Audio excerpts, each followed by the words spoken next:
C friends, business એટલે adventure. જ્યારે પણ તમને ક્યાંય એમ થાય કે એઝ અ લીડર તમે સ્ટક છો, તમને એમ થાય છે કે મારે પીવોટ કરવું પડે એમ છે, મારાથી નથી થતું, અથવા તો કંઈક નવું કરવું પડે એમ છે, ત્યારે રિચાર્ડ બ્રેન્સન પાસેથી ખરેખર સરસ શીખવા જેવી વસ્તુ છે.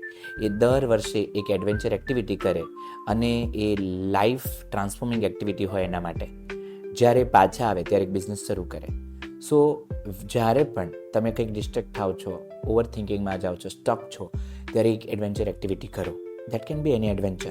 ક્યાં તો પર્વત પર જાઓ, વોટર સેલિંગ કરો, બંજી જમ્પિંગ કરો, એનીથિંગ. પણ જ્યારે તમે એ નેચર સાથે કનેક્ટ થાવ છો, જ્યારે તમે ડિસ્ટ્રેક્ટ થાવ છો, ત્યારે તમે વધારે સારું કંઈક કરી શકો છો. So adventure is a teacher for me. Adventure is always learning for me. Adventure teaches us how to take risk. Adventure teaches us how to pivot. So do adventures.